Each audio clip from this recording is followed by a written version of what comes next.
I've come to tell you what I see. There are great darknesses. You kill me, bitch. That's the joke of all time. Keep away from the windows.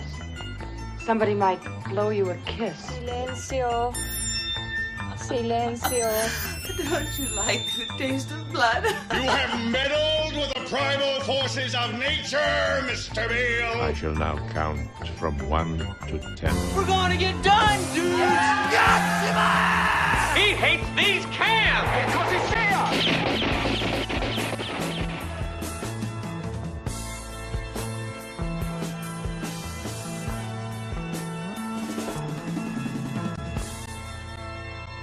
Welcome to the Church of Cinematic Oblivion. I'm Nick. I'm Harry. And we're going to talk about the movies that we watched recently. Mostly porn. No, I'm joking. Not mostly. Half porn. Actually, you know what? That's true. Half of it was erotica. But it's only 4 movies, so half just means 2 movies are porn.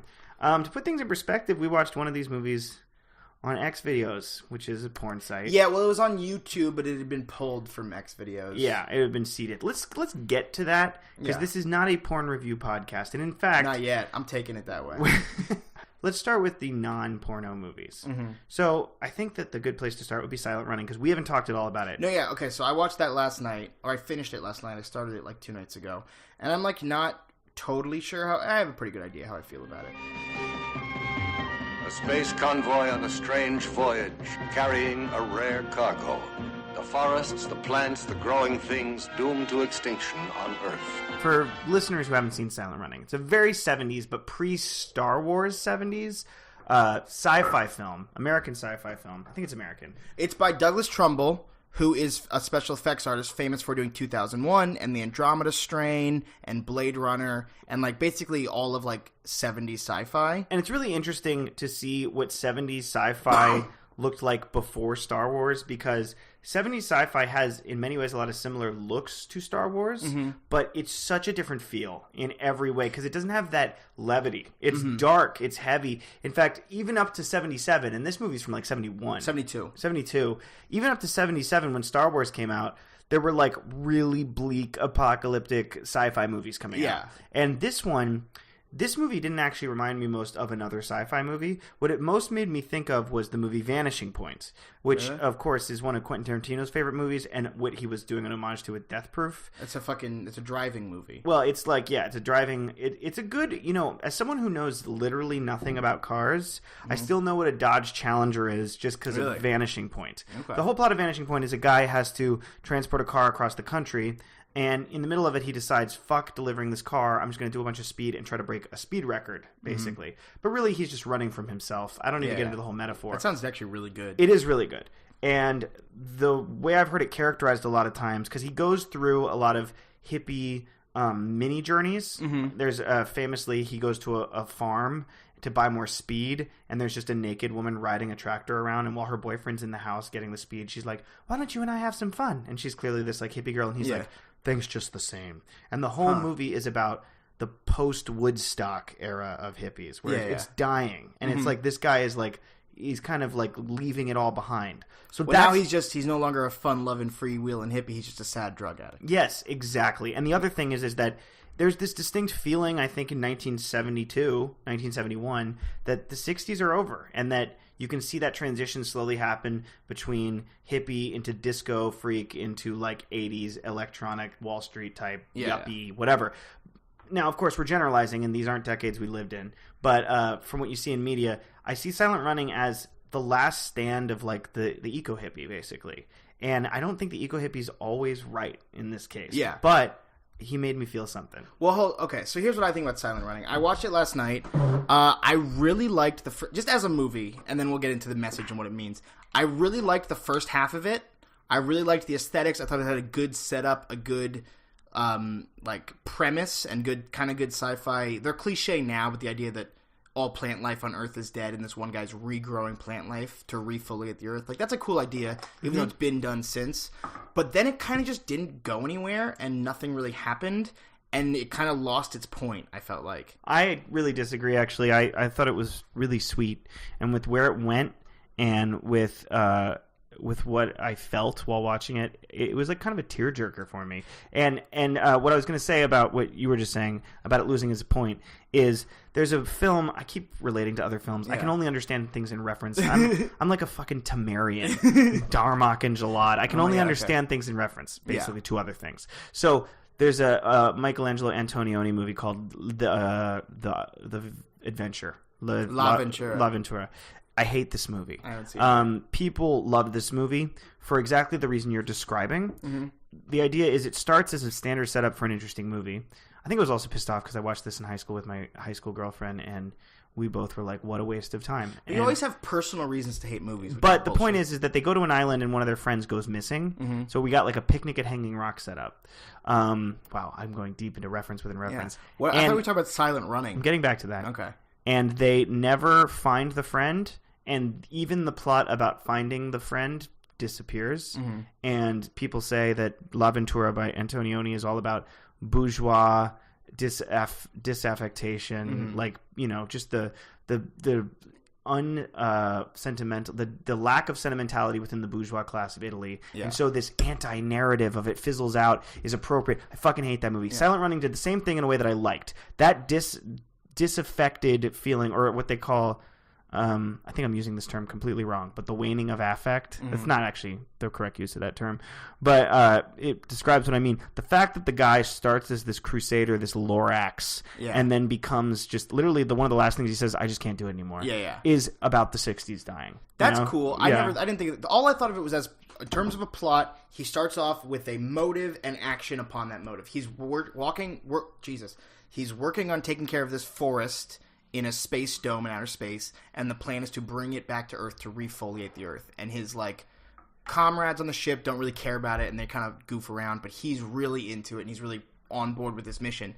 And then he ends up, like, orders come in that they have to destroy the plants for no reason, or it's never explained to us why. We have just received orders to abandon and nuclear destruct all the forests and return our ships to commercial service. Man, we're going home! And he, like, fights to protect them. But then, and he protects them, and then nothing. Like, he doesn't try to get them back to Earth. He doesn't try to do anything. Like, I thought he was going to be like, now that I've saved this forest, I need to bring it to a new planet and, like, foliate that planet or bring it back to Earth. But he just floats in space with his forest that he saved. So, spoiler alert, the last line of the movie. Silent Running, as Harry described, the basic plot, space forests, it's a spaceship with 4 guys. I'll get into the beginning of the movie, but let's just say, before we get in, we're going to go work backwards, that it ends up with just the one guy taking care of this one forest that's left in a geodesic dome. Mm-hmm. Shout out to Buckminster Fuller. And the guy who invented the geodesic dome. Oh, of course. Yeah. I'm so familiar with that who was popular in the 70s and the 60s. But anyway, so he's taking care of this one forest, and he only has 2 robots, 3 and then 2 and then 1 as companions. And he takes care of this forest. At the end of the movie, spoiler alert, he is rediscovered by the rescue mission that was looking for him, which he was trying to avoid. Yeah. And the rescue mission finds him, and he realizes the jig is up. And he fires the geodesic dome with the forest and 1 working robot off into the void.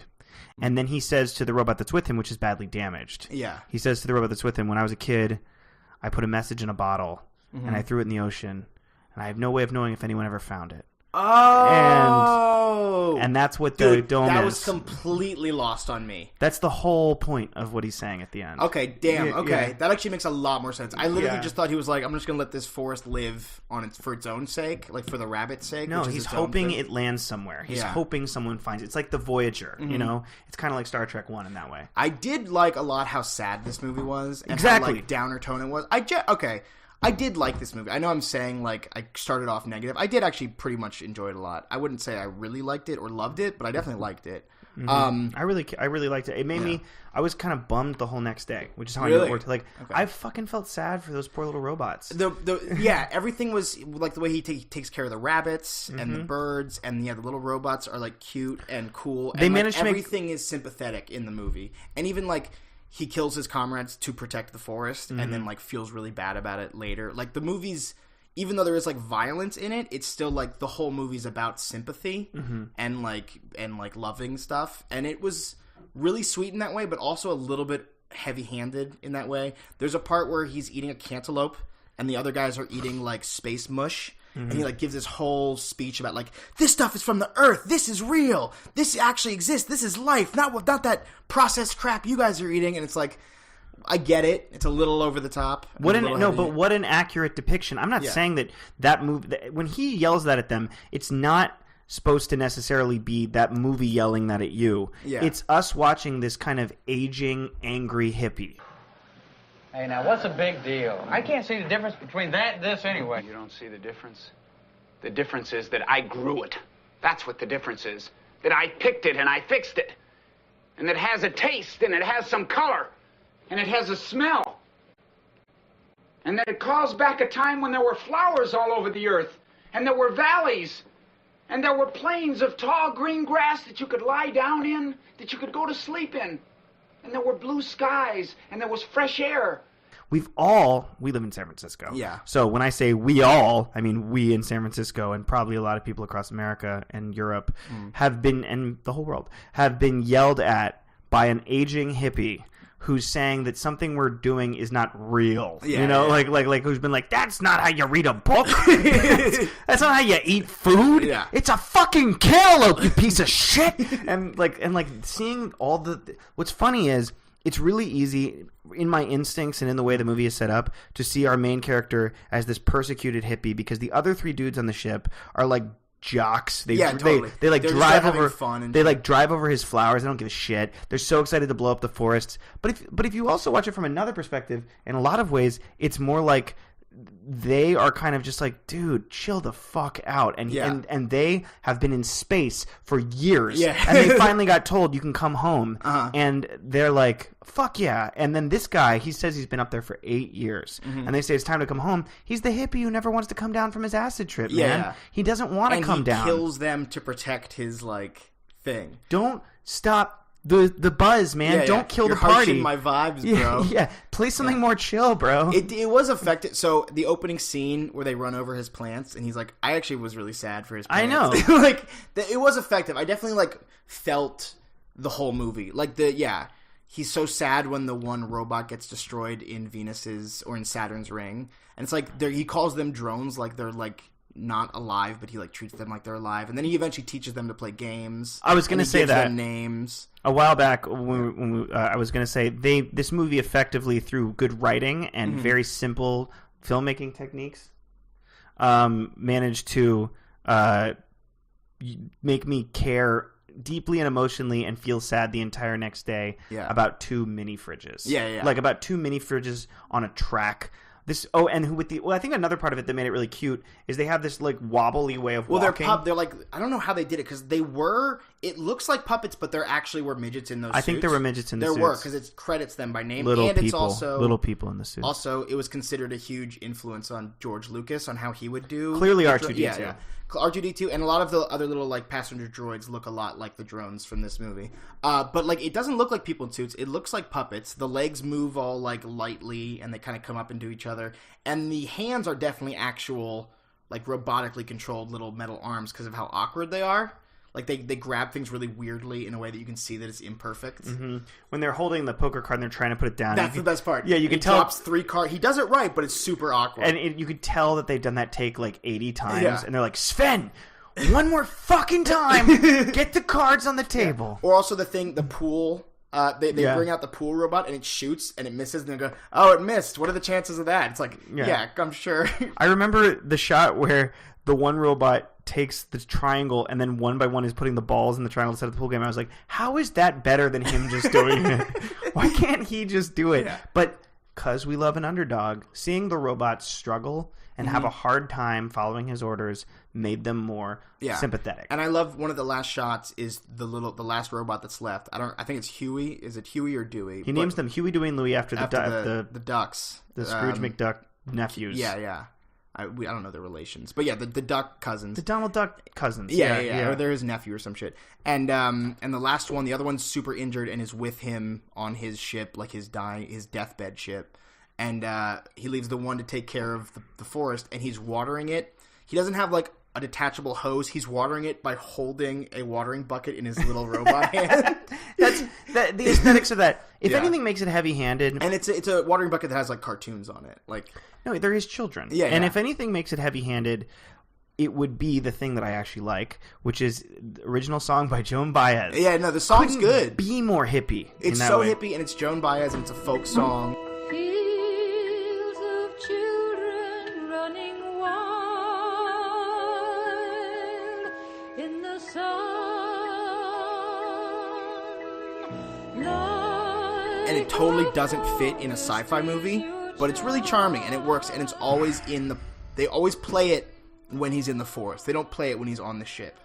Yeah, I really like the song. Yeah. I think that, so to sum it all up, I also think that when he then kills them, he kills them brutally. And in this mad rage, kind of. And I think what's interesting is, two of the guys, he fires them off on a dome and blows it up. Yeah. One of the guys, and I think this one was more where I was like, this is a guy I've met. We've talked about this before. Something that doesn't often get communicated in the stereotypical decades later hippie. Like if you think of maybe like a good example of a hippie from media would be like Wavy Gravy. Tommy Chong on 70s Show. Sure. Like as Hyde's boss. They're so peaceful. They don't even give a shit about anything. They're all just like, hey man, whatever. No, if you know real hippies, and this movie they're came more out, like bikers. Yeah. If this movie came out when there were still original hippies, hippies have like a nasty side. They have a very mean and violent streak to them a lot of the time. Oh, definitely. Yeah. They are quick to anger, which is weird because they're all peace and love, except for if you fuck with me right now, if you kill my vibe, I will fucking end you. Like they all have that side because a lot of hippies have there's a Venn diagram cross section where hippie and redneck are crossing, you know, and so they've got that. It's like, hey man, come smoke some weed and then let's shoot guns. Well, same way all the people who have weed farms also have dozens of guns. Or have you ever like just challenged a hippie's conspiracy theory? No, those aren't fucking chemtrails. Open your eyes. Like they get aggressive. So Bruce Dern was really good casting because he's got this kind of like he's got that long face and the big hair. And he's got this kind of mean face, but at the same time peaceful. He's got such a great voice. Yeah, and the scene where they have orders to blow up the last geodesic forest. Yeah. The one guy comes to set the detonator. He comes totally reasonably. He's like, I have been ordered. Yeah. I have to do this. And Bruce Dern is holding a shovel and saying, you're not blowing it up. Yeah. And he's saying it very menacingly. The way he says it, I've heard hippies threaten like cops in that tone of voice. Like, you're not coming on my property. Like, it's that hippie defensive voice, you know? And he does it really well. And then he murders him. He murders him in self-defense. The guy stabs him in the leg first. Yeah, okay. But he kills him. Yeah. And then he blows up the other two.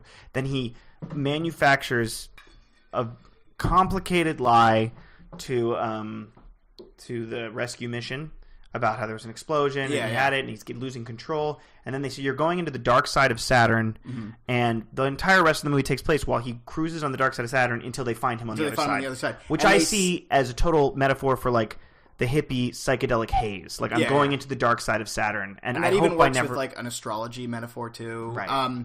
The cool thing about that was like he says like they're like there's very little chance you will survive going through the ring of Saturn. We suggest, and then they trail off, and he goes, "What, suicide? I'm not much one for that, or whatever." He's like, "I don't think I could ever do something like that." And then they get out, and the rescue mission finds him, and that's exactly what he does. Yeah, because he'd rather not be rescued. Is the whole thing.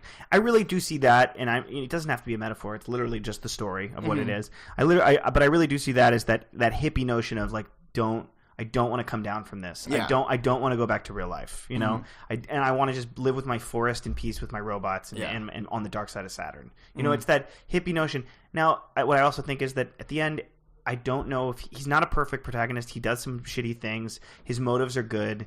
And so you're left feeling a little complicated about the hippies, right? You're left feeling like it's noble to try to protect the last vestiges of life. It's the fucking Lorax. We all grew up on that shit. But he doesn't even know if he did protect them. They might go right into like a fucking another ring of Saturn or some shit and get broken up or go into a sun or whatever. He has no idea. And he murdered 3 people to do it. Although that is 3 people in all of nature. So that's one of those scientist moments.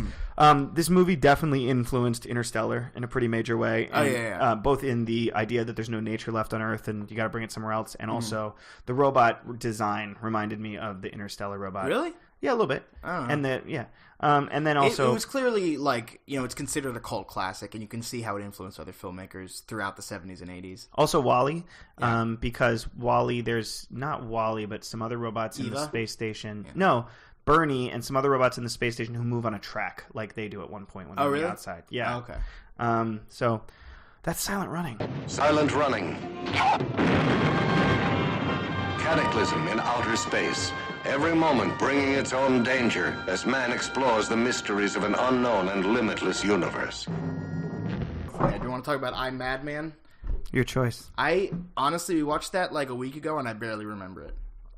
Okay, well, it's not true. I remember it perfectly. I really like it. It felt like, because of this weird cartoonish quality to it, it felt like a long episode of Tales from the Crypt. Yeah, I guess we should say I'm Madman. I'd never heard of it until like a year ago, which is kind of weird because you and I pretty much have seen or at least heard of almost every like worthwhile 80s horror movie. This was 90s, wasn't it? No, it was like 89. I think this was like 91. Looking it up. Check it right now. Oh, no, it's from 89 because I made a joke while we were watching it. I don't even need to look it up. Where I was like, I am as old as this. Oh, yeah, because yeah. I was born in 89. And it came out 2 years after The Gate, which is the same director as The Gate, which is a movie we both really like. Love The Gate. Yeah, we watched The Gate because of Stranger Things. Mm-hmm. The Gate is a very clear predecessor of Stranger Things. Mm-hmm. And The Gate is great, and it has some good claymation. And this movie had the same exact claymation. Same exact creature. It had a larger in The Gate. There are these little mini creatures, and in this, they just had a large version of that same creature.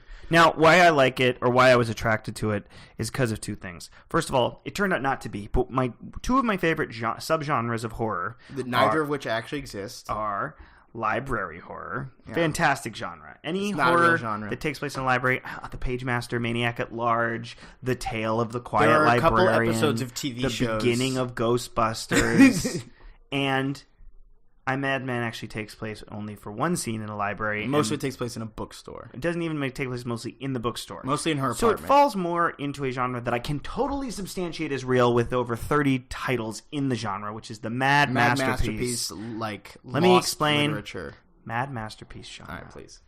The King in Yellow would be the first of this, you might say. But I could go back even further to ancient Greece and say Medusa was the first version of this in a lot of ways. It's a book, a movie, a song, a piece of work or media that is so profound or magical that it in some way alters the reader or the viewer. Right. The King in Yellow, Infinite Jest, Cigarette Burns, the episode of Masters of Horror. There's other examples. House of Leaves.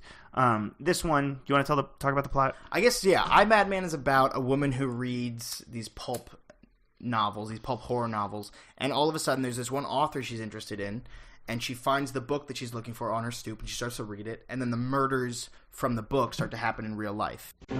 They say that if you want to escape reality, all you really have to do is pick up a good book. Why don't we just take it from the top, okay? It all started with the book. One minute I was reading about him, and the next minute he was standing right next to me.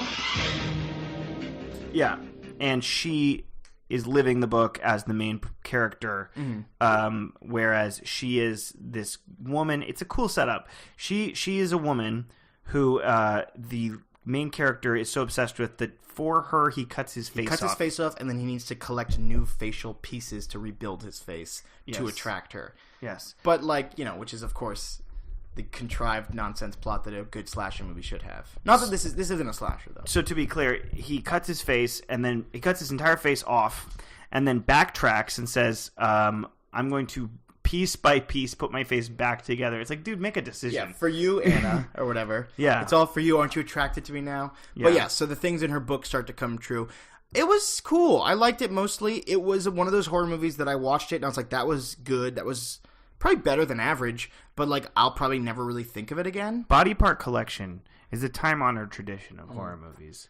I have to get a heart and now a brain. It goes back to the Wizard of Oz. And you got to collect the body parts to make yourself whole again. And then you find out you had that body part all along. Hey, doctor, whatever, you always had a nose. Yeah, you were fine to begin with. I liked how it was a book about, well, first of all, the other thing to say is that the relationship in the movie was really lacking. No, so the main character is this woman who works at a bookstore and reads a lot of these pulp horror novels, and her boyfriend is a cop who's investigating the murders. So, like, there's the connection. And their only interaction is him giving her shit for reading pulp horror novels.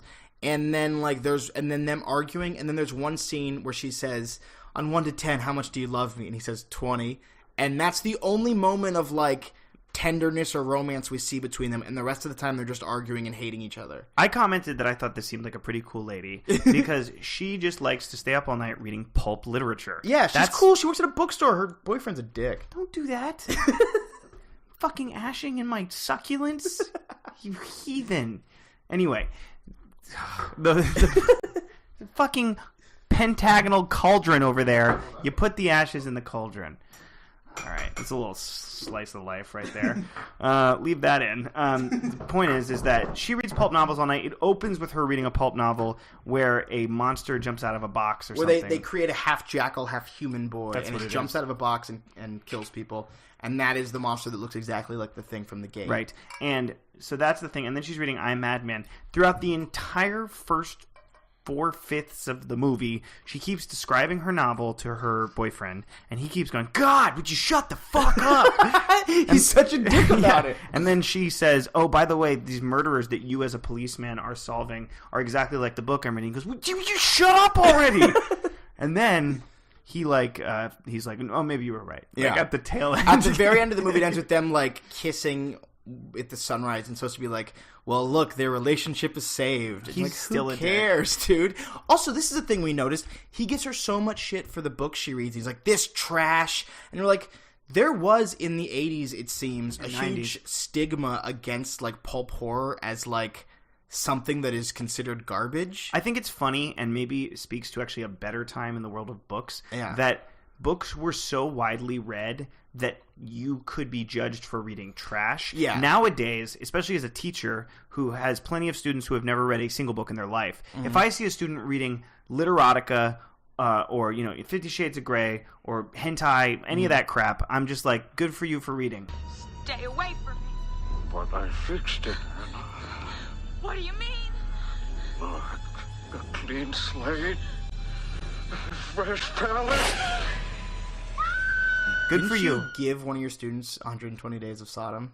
Yes, I did. That was probably not the best decision. Well, you know what? If anyone in this day and age wants to read a 1500s French version of porn, when they have all the porn in the world, more minutes of porn than there's ever been in the world, on their phone, I think that's a Michael Swaim quote. I'm just going to give him credit.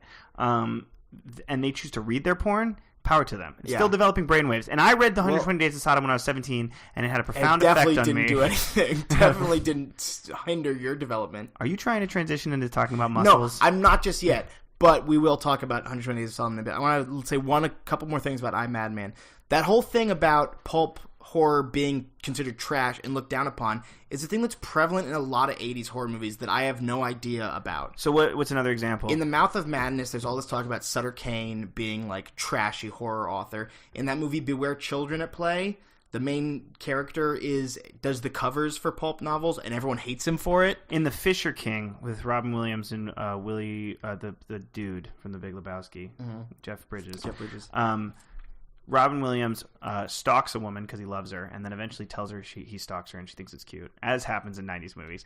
And he is watching her pick out books at the bookstand, and he goes like, every day she picks out a new book. She reads trash, but it's okay. And it's like, people are really judgmental about what you read back then. Yeah. And I guess because there were less distractions, it was harder to get things that, like, instead of just, like, scrolling through Facebook all day, the equivalent of that time was, like, she reads cheap shit books. Yeah. Which is cool that was the level. That's so much better than being on your phone all day. Okay, now we sound like old folks. Yeah, well, that's fine. That's so much better! I remember when I read porno on the train! Okay, can I tell one brief real story, then we'll talk about the next movie? Go ahead. When Dad first got me a smartphone back in, like, 2012, I used to carry a book with me everywhere I went, and I would, like, when I would wait for the bus, it would be my excuse to read. And then he got me a smartphone, and I'm like, okay, I'll have a smartphone, but this isn't going to stop me from reading. So I downloaded, like, a poetry app, and I would read poems on my phone on the bus like an asshole. That lasted about a month, and then I was playing Pandemic and Angry Birds. I would say I used to read every time I had to wait before I had a smartphone, and now I read 30% of the time when I have to wait. Yeah. The rest of the time I'm listening to podcasts, as well as you should, all you people. Occasionally I'm playing electronic cribbage. I'm still an old man. Yeah, I'm playing electronic cribbage. Well, I'm playing electronic cribbage and listening to talk radio. Okay. Well, you know who else was interested in the 120 Days of Sodom? No, that's not a good transition at all. Okay. We were talking about that like 3 minutes ago. No, I have one more thing to say about Madman. Okay. There was a setup early on. I'm not saying this should have paid off because it might have been stupid and it's been done. But this woman, in addition to being an avid reader of pulp literature, works at a used bookstore. She's also an aspiring actress. She's a regular manic pixie nightmare. But she's actually cool. Worth noting that although I like the character, the actress kind of phoned it in. Yeah. But she was a good pick aesthetically. But anyway, the point is that she's at acting class in one episode, and we meet the foil. Oh yeah, I forgot. We meet the foil to her shitty boyfriend, her shitty cop boyfriend, which is her actor friend, who's a little swarthier, Mediterranean looking, which comes up in later on.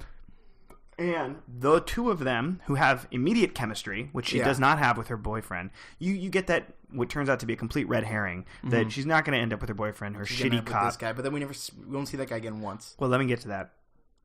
The guy makes one reference, and this is the only reason he ever...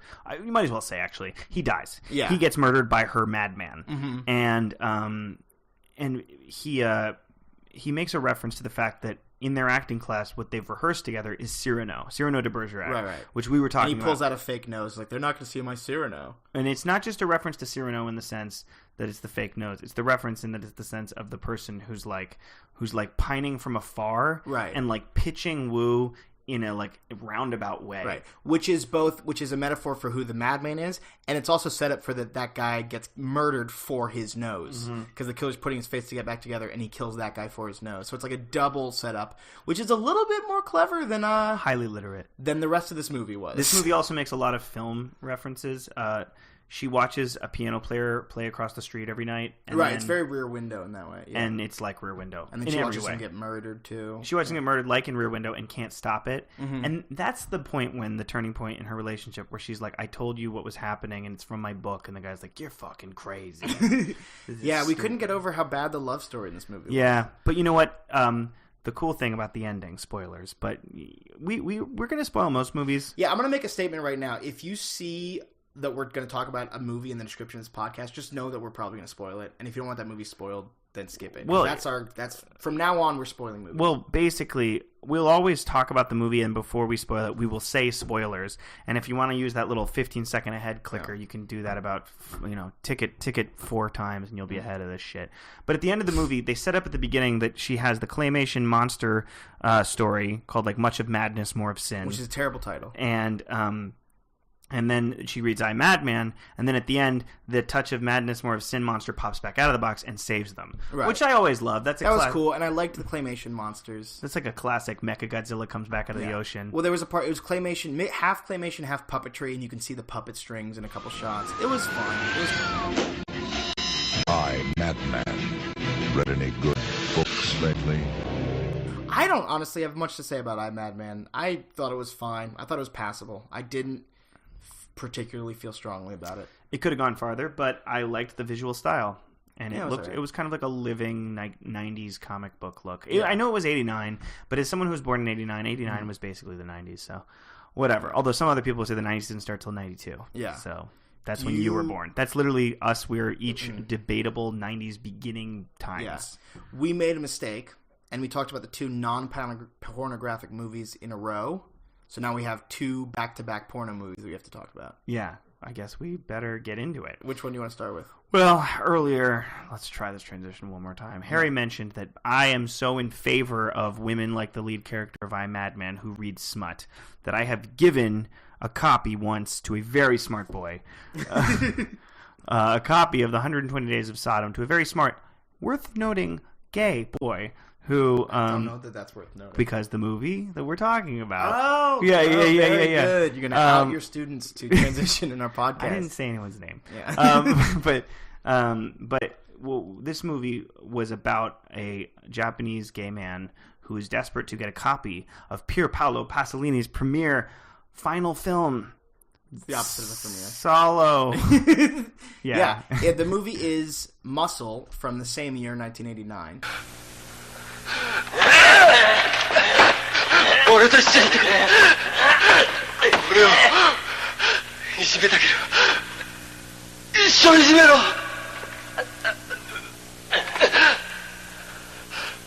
そうか。じゃあ俺と同じになってもらおう。50-50だ。Yeah, no, that was that. The movie's Muscle from 1989 by Hisao Sato. And I did some research on this guy after we watched this movie, because we went into this movie pretty much blind. I knew a little bit about it, that it was like gay erotica about a guy who works for Muscle magazines. That's all I knew. But Hisao Sato, who directed it, is considered like a late-stage Pinku director. So like he was making Pinkus in the 80s and 90s. When Pinkus are actually peaked in the 60s, and we will... at some point do an entire episode on Pinku. Just briefly, because no one knows the fuck you're talking talking about. Pinku is, it's an erotic Japanese subgenre about erotic violence, basically. That's it. Which has existed and it always has super nihilistic tones. Which, by the way, is the same thing that existed in France, in Italy, in Spain, with the movies of Jess Franco and John Roland. It's this, Pinku's a lot more... they're all inspired. They're a lot more disturbing. They're all inspired by the Marquis de Sade. Yeah. And then we also actually saw a glut of Marquis de Sade-based movies in the 90s in America. If you look at stuff like Cruel Intentions and She's All That, and all these movies that are about like the games the rich play with. That wasn't actually de Sade, but same era, same kind of genre. So Muscle... hold on, let me talk a little bit about Hisao Sato. Ahead. So this director, he made a lot of other movies in the 80s and 90s that are like cult classics. He made a movie called Lolita Vibrator Torture. He made a movie called... At least you know what you're getting. Unfaithful Wives, Shameful Torture. He made that other movie, Naked Blood, that we almost watched. It's the same director who did that, which I think we'll have to watch. He made a movie called Rough Sex. Point is, I want to hear these names in Japanese. I looked up all of these movies, or a good chunk of them. You cannot find them. They're not available on DVD. They're not on the internet. Oh, he also was one of the directors of Ranpo Noir. Oh, okay. Yeah, he was one of the guys who did that. So he's pretty active career making semi-erotic, semi-horror movies. Don't they call this kind of movie Iroguro? Or Iroguru. It's what Shion Sono, my favorite director of all time, makes.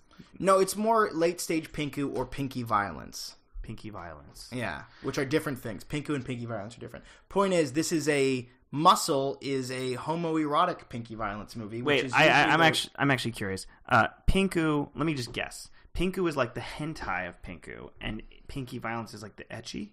I don't know what ecchi is. No. Ecchi is light hentai. No. They're both equally pornographic. Pinku is about... Alright, Pinku's about rape, and Pinky Violence is about women's revenge action movies. Oh my goodness. Yeah. Well, then this would be a Pinky Violence movie. I guess so. So the point is that this movie fits into the genre of this tradition in Japan of sadistic sexual movies. Yeah. Sadomasochistic movies. What I liked about it, though, is it reminded me of a Jess Franco movie, but with that signature Japanese flair, where a lot of parts of it, especially when it was this long sequence of a guy getting forked in the dick and it slowly scrolled across the top of the screen. You are watching a movie on xvideos.com, but I realized I had just invited my brother over on a weekday night just to watch some gay porn together. Yeah, well, it was my suggestion that we watch this. But I don't think it's porn. No, it's not at all. It's a movie. Because who is the supreme... I think since we're about to get into talking about movies that have been called porn, it's important to note that some Supreme Court justice once said, and I actually agree with this, I don't know how to define porn, but I know it when I see it. Right. And I think the important distinction is kind of porn is, in my opinion, just for masturbating, and art is it's sexual. Well, the legal definition is the lack of artistic merit. Okay, yeah, so that's what I'm saying. Is this movie has artistic merit. Well, but also it's if the movie spends enough time on something that's just for self-gratification, then it leans more towards porn. This movie, even the pornographic scenes, there are people who could totally get off on them. But it's more artistic. They're weird. And it's intentionally strange and upsetting and also emotional. Yeah. Let's just say this is a 60-minute movie from 1989 about a guy who's an editor for a muscle magazine, and he starts up a relationship with this sadomasochistic guy who starts to drive him into some more sadomasochistic, behavior. And then in a fit of passion, he cuts off the guy's arm and goes to prison for it. The Japanese name for this movie, which, by the way, we were just talking about Madman. Here's the real transition we should have done. 1989, same year. Yeah. While Madman's coming out in America, Kurata Butokai is coming... I probably pronounced that wrong. Is coming out in America. And then it becomes a weird, not noir film, but a mystery film where he's trying to find this guy who he had a relationship with a year ago. And not only is he trying to find that, he's also trying to find a Japanese copy of Salo by Pasolini to watch. So to go to my usual Temerian trend of going movies within movies. What and is references Temerian? within references. It's that episode of Star Trek The Next Generation. I'm even going Temerian and talking about this. It's that episode of Star Trek The Next Generation where they meet a group of aliens. It's the best episode. Oh, Darmok. Darmok. Yeah. I didn't know they were called Temerians. The Temerians. You could have just said the Darmok aliens and I would have known what you Their entire language is a series of references to media that no one but them knows. Right, okay. So that's the way I talk. Yes. And what I was going to say is that just to explain, and to once again go Temerianly to layers within layers, the movie Salo by Pier Paolo Pasolini is an Italian version of Marquis de Sade's originating sadistic novel, The 120 Days of Sodom, which he wrote in Piss and Blood in prison. Yeah. And which he then thought he lost, but we found it later, and it's a great thing we did. And it's about the slow descent into madness of a group of rich men and their child harem who they rape and torture to death. And that then inspired, in the 70s, it takes place in the same time it was written, in 1500s France, and Pier Paolo Pasolini, who is a radical communist gay filmmaker in Italy in the 70s, he's great. I love him. His movies are awesome, but they're also weird. He made it as his last movie before he was murdered. Well, he was murdered for that movie. He might have been murdered for his communist sympathies. He also might have been murdered for being gay. Okay. It's unclear. And there are plenty of conspiracy theories that he killed himself as a publicity stunt, or as a political statement, or as an artistic statement, because there are multiple interviews. That is the truest form of art. There are multiple interviews where he literally says the truest form of art is death. Wow, he says that multiple times. And he made a trilogy of life, and then Salo was the first film in his trilogy of I don't death. think he would have killed himself before finishing his trilogy. No, he would have made it 2 movies and then killed himself, and the third one would have been the movie. He was like, I don't do it. The third would have been a video of him killing himself. This is me at Pier Paolo. So anyway, Muscle's about a guy. But so he made Salo, and he reset what happens in 1500s France. He reset it in World War II.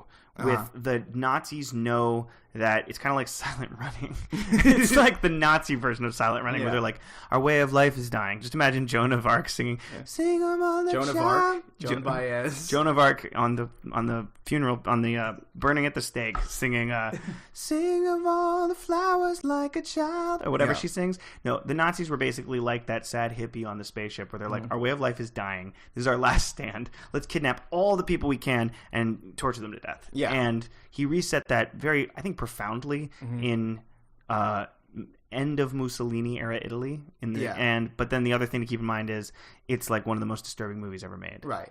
So the character in Muscle really wants to find this movie because it reflects his own sadomasochistic life, and he works in a movie theater. And the weird thing we said about this movie was like it takes place in another world where everybody is a sadomasochist. So like he'll be just hang out with friends, and it'll turn like, without any intention, will just turn into like weird violent orgies. Yeah, I like that. It's one of those movies like very David Lynch, also kind of like, it even made me think like Eyes of My Mother, or just anything where you open on a world and you're like, what are the rules of this world? It seems like the normal world, but then it's not. Everything is crazed with sexual violence. Yes. And everything is infused with this weird nihilistic attitude towards life and death. Mm-hmm.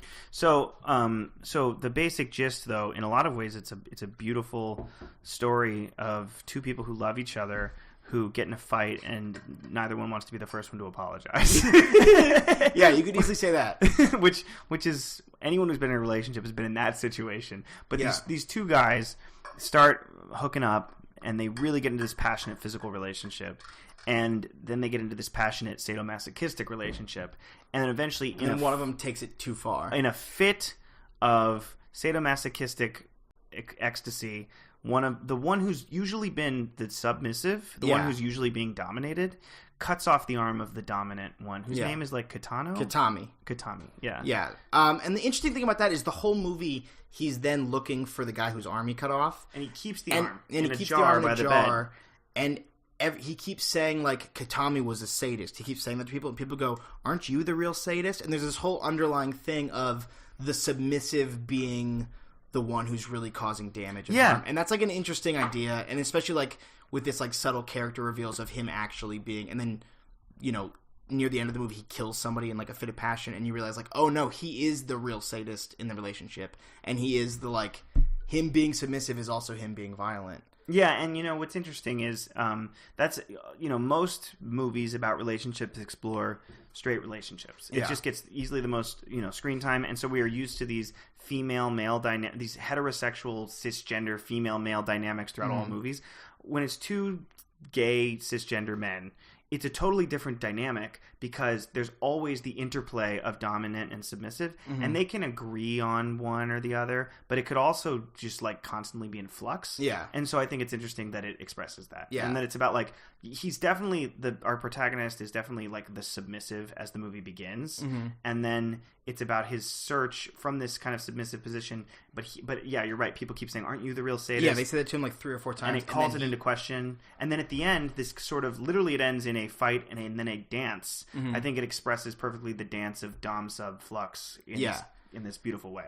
And it's a hard movie to talk about because it really is more like an experience and a tone movie than it is like something you can easily review. But I actually think this might be my favorite movie we're talking about tonight. It's very interesting, and like it does the thing we always talk about where like Japanese movies just get atmosphere super well. Exactly. You know what? I'm going to agree with you. Of the movies we're talking about tonight, no, you know what? Silent Running would be my favorite of the movies we're talking about tonight. I enjoyed this more than Silent Running, I think. I think that the beginning of this movie and the ending of this movie were fantastic, but there was a long period in the middle of someone getting forked in the dick, and that got I think tedious. that was you needed that, though. You know what's interesting about this movie? What? The whole movie is about the guy trying to see Salo, and he keeps getting stopped from seeing Salo. He never sees Salo. He never watches it. And he never will be able to because he's blind at the end. Oh, yeah.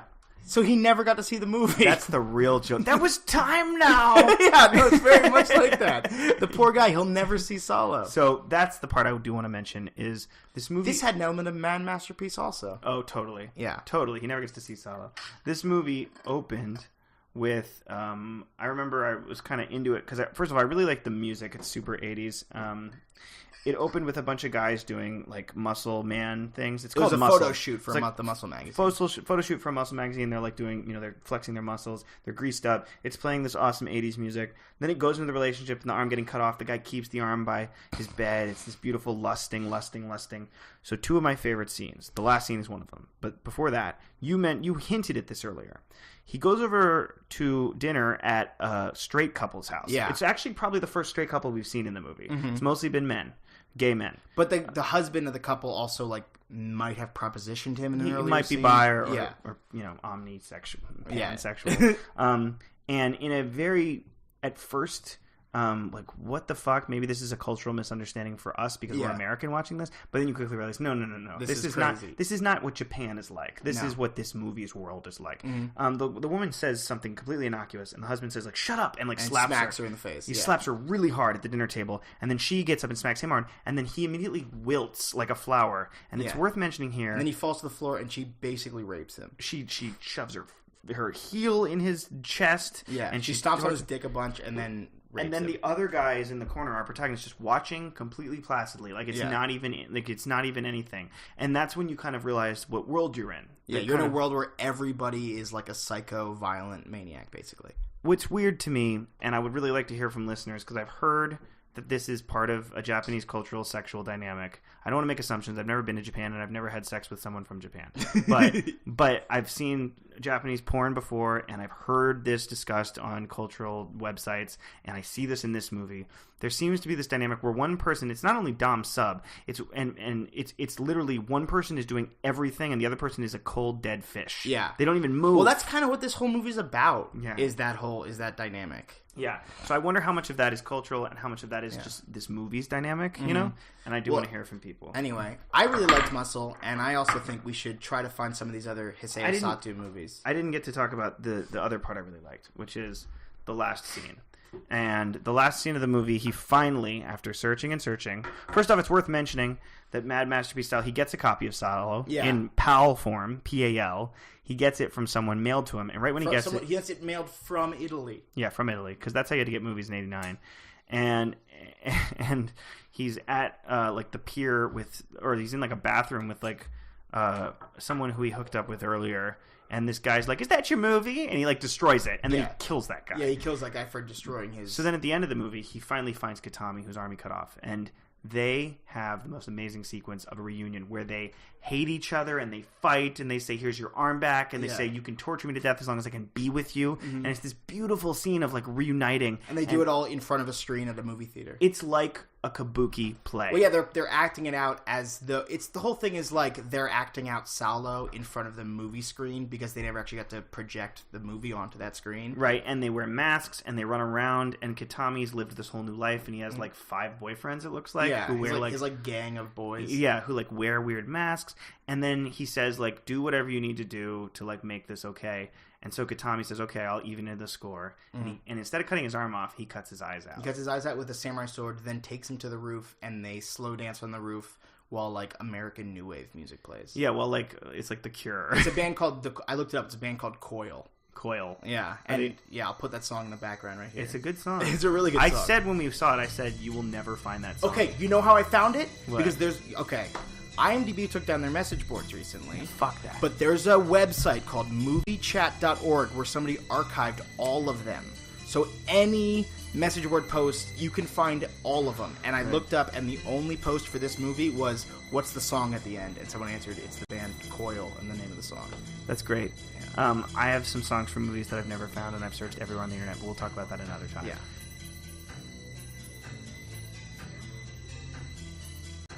I just want to say the last note that the final shot where the New Order music plays out over it's not New Order.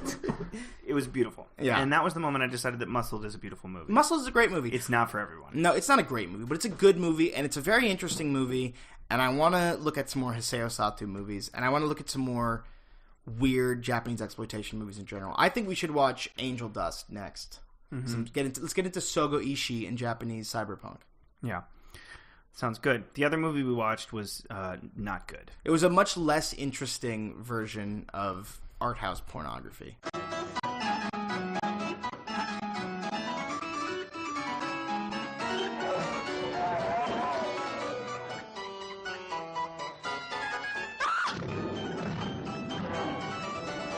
Let me start by saying, how the fuck do you pronounce this guy's name? Valerian Barakovich. You're just making that up. No, I'm pretty sure that's close to being correct. How do you say Valerian Borowitz? It's definitely Valerian. Hey, Google's going to say it, and you can edit this out if you want, but I want to know. Pronouncenames.com. Okay. Borovchik. Borovchik. How do you say Valerian? Borovchik. We'll just guess the first name. Valerian Borovchik. Okay, so this was a movie by Valerian Borovchik. Yes, we're doing our best here to speak Polish. Mubi, sponsor us. Mubi did a feature on the many sins of Valerian Borovchik, and he had a bunch of short films, and then my favorite of his films is a short film called, I haven't seen all his movies, called A Private Collection, which is all just really cool antique porno like devices and that is cool. Images, and it's very cool. Then he made a movie, which was all right, called Immoral Tales. Luckily, Mubi put up the version of Immoral Tales, which originally had more vignettes than the original one. What Immoral Tales is little porno vignettes based on literature. They're not porno, though, because they're artistic. And they're kind of Jess Franco. And they're like erotic art. They're cool, yeah. And one of them in the middle is called La Bête. It has 0 dialogue. It's a woman who's hanging out around her sheep. She sees one of the sheep get slaughtered. Then a beast chases her through the forest. And has his way with her, and she gets into it, as problematic European erotica was. Right. But that little segment was interesting. And then he decided to make a feature film in which he basically, like the frickin' Devil's Gift into Merlin Shop of Magical Wonders, he just edits that little short and tries to make a whole movie surrounding it. Right. And goodness gracious, is it dull. It's so dull. The movie is La Bête from 1978? Yeah, La Bête. I can look up the exact date. La Bête, The Beast. Yeah. I think a lot of people thought it was a porno of Beauty and the Beast, but it's actually based on... That's what I thought. So this is a movie I heard about when I was 18, and I remember writing it down. I used to have a list in my notebook of movies I wanted to watch, and La Bête was one of them, and I never got around to seeing it until like 2 weeks ago. And, like, that's fine. I didn't miss much. You missed nothing. Yeah. It's from 1975. it's an X-rated French pornographic erotic fantasy. That's the way they classify it. I watched this with my girlfriend. Terrible mistake. She doesn't even like normal porn. Yeah. And the opening shot is a pulsing horse vagina. Yeah, no, it opens with graphic footage of horse sex. Graphic. Yeah, like it shows. Well, it shows everything. But it shows more than you knew there was. Like it shows the horse dick like dripping. There's a lot. Let's just say. And then I ended up. There's a lot of close up of coming in this movie. Let's start there. Way too much. Yeah. And also, I immediately, because I'm always the defender of the arts, found myself defending the fact that since this movie was about people who grew up outside of the city, a lot of country children's first concept of sex would be watching animals have sex. Right, which is not that's something you can do artistically, and it's been done artistically. This movie does the thing that like gratuity equals art, which isn't true, where it does the close-up of a pulsating, dripping horse pussy. Oh, God. And you're like, that's not... And the whole point is like, this is real, this is reality, this is art. But like, there's a point where you're just like, you're just being a dick. Like that's the only true artistic expression is suicide. But not only does it show that at the beginning, which is fine. Like, I'm okay with that. I'll forgive it and keep an open mind. Totally. It keeps cutting back to that throughout back the to movie. the home. It's like, will you stop? To the point where, like, it's not even like this is gratuitous, but like this is boring. Like, if you kept showing the same any shot, like it doesn't have to be horse fucking, but it's just the same shot of horse fucking over and over and over again. And then the only interesting part to watch is that they spent some money on a very cheap, outdated-looking Beast costume for the center segment that came from Immoral Tales, which was the Beast chasing the woman through the forest was charming because they put all this effort to make this pulsing horse penis that looks like a child's toy. Yeah. And, I mean, horse penis. It wasn't a horse Beast penis. Beast penis, which it's like a cone made of rubber that shoots rice pudding. Yeah. And the Beast comes like a million times. He comes a million times. He rubs his dick on a tree and comes. We should talk about the horse sex and the beast sex. That's not what the movie's about. The movie's about getting the cardinal to come to your nephew's wedding. Yeah, and I was waiting for them to bring the Beast costume back out of retirement. It never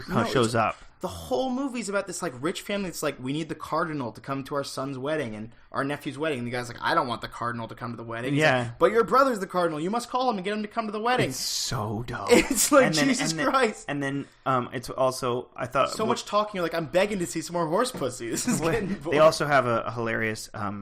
priest character and his two boy that he like wards. Sleeps in the couch with. That was the funny. Constantly kissing. He's constantly kissing them, and they're always drunk. They're just drunk playing piano. Him and his two altar boys, and it's like the sexual implications are not even implications. They're explicit. But then what I thought was a really funny scene was they're in the piano room waiting for the cardinal, like waiting for Godot. Like this cardinal, asleep at this cardinal is never coming, and they're like, "Is the cardinal here?" Like they're just like living on a dream, and they're like lying in a chair sleeping, and then in one chair, the three of them, and like cuddled really tight. And the guy comes down and goes, "Come upstairs, you'll be more comfortable." He goes, "No, we're fine here. Plus the cardinal will be here soon." Yeah. It's so sad. And then they like get back into position in a chair.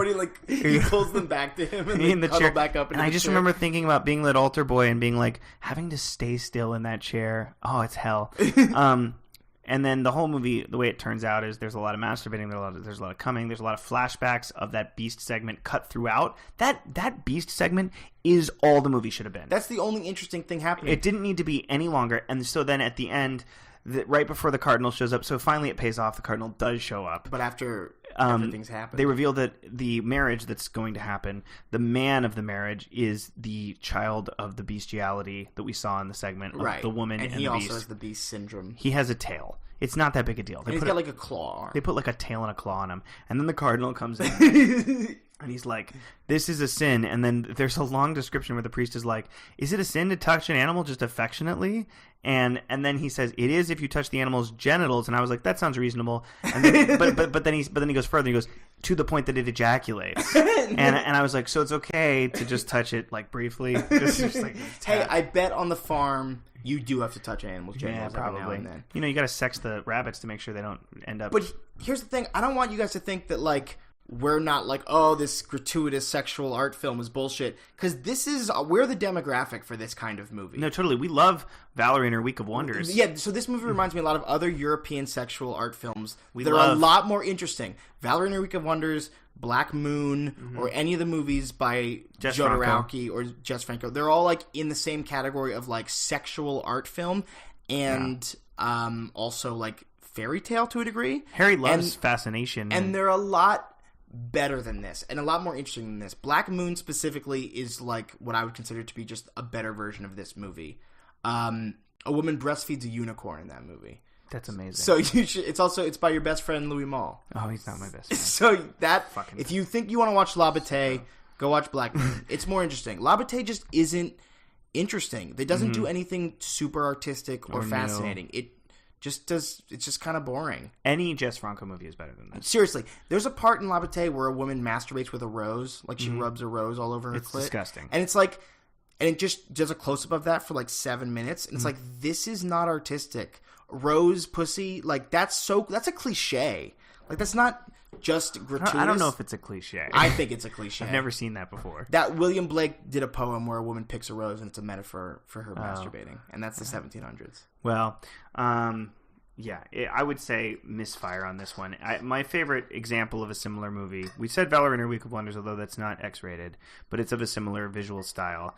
My favorite example of this kind of movie would be like Gemidos de Placer by Jess Franco. I know you said Virgin Among the Living Dead. Virgin Among the Living Dead is really good. Vampiros Lesbos, Fascination. There are plenty of The Coming of Sin. There's so many good versions of this. Yeah, and this one isn't good. And the other thing about the Beast segments, which are the best part, but are also like dumb and corny. Really dumb. There's a part where the Beast rapes her, but she gets into it eventually, which is like common, a huge trope of like 70s. Just erotica. to point out, they did that in a lot of Japanese erotica too. And just to point out, this is also very common in bodice rippers, the popular among women literature, romance novels. Yeah. Now, not all of them, and there is communities of romance novel readers who say we don't read novels with dubious consent. But there are plenty of romance novels that have this same pirate rapes a woman, then she's into him. Right. You know? But the part where the Beast is fucking her and she gets into it, she starts doing this. This is a weird nitpicking. She starts like, to show that she's into it, she starts licking her lips. Yeah. And it's so obnoxious and not sexy and just like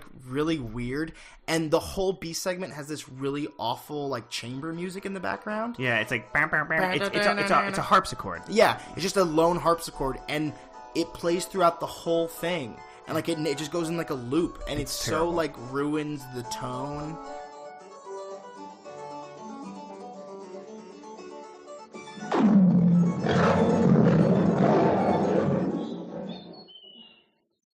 I cannot believe I sat through that whole movie. Yeah. I really can't. I didn't hate it. I thought it had some... I didn't like it. I gave it like a 4 or 5. After watching the short from Immoral Tales, which I will say this about that. When I was watching Immoral Tales, the first one is a pretty low-key one about visiting the beach and having oral sex. The second one is a pretty low-key one of a woman, girl... like masturbating with a bunch of toys. So they're both pretty low-key. Then in the middle it says La Bête, and that one starts, and I remember in the middle of the afternoon just covering my mouth and being like, what the fuck am I watching? Right. And being kind of amazed and being like, what the fuck is this shit? Like, this is insane.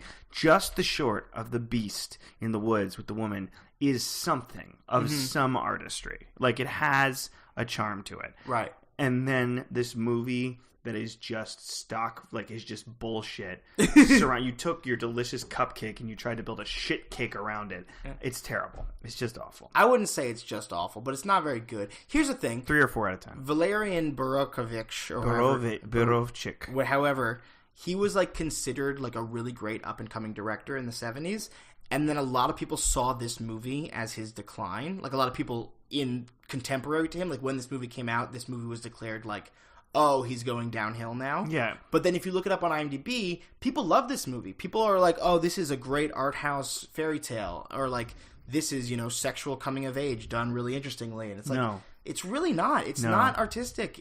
I don't know. Wasn't there also that movie, In the Company of Wolves, that's kind of like this? Right, well, that's that's very much like this. And that's by Neil Jordan. Yeah. I didn't see that one, but I heard it's similar to Valerie. It is, In the Company of Wolves is possibly the most stage-bound or set-bound film I've ever seen.